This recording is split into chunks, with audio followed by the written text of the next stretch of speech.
আসসালামু আলাইকুম গাইস, দেখতেছেন আমার হাতে ফুল বাজার থেকে কিনে নিয়ে আসলাম আমার বউ দেওয়ার জন্য। আসেন দেখি।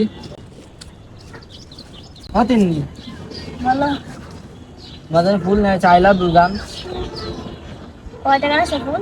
50 টাকা। কেন দাম তো 30 টাকা। 50 টাকা নেছে। তো গোলাপ ফুল নিয়ে আসতে পারি না? গোলাপ ফুল নেই বাজারে। ধরো তোমার ফুল নেবো না। কেন জান নিবা না? ঘুরে দেশে পাতা করে কিনে নিয়ে এসে যাও, কেন? তরকারি রান্না করবো। ফুল তো নষ্ট হয়ে যাবে না। গোলাপ ফুল কালকে আনবা না? তা ঘুরে দেশে পাতা করে কিনে নিয়ে এসো। দেখো কত সেন্ট, দেখো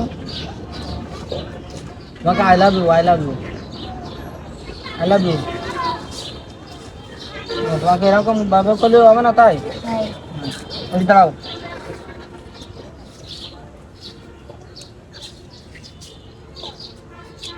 আই লাভ ইউ। আমি তোমাকে অনেক অনেক ভালোবাসি।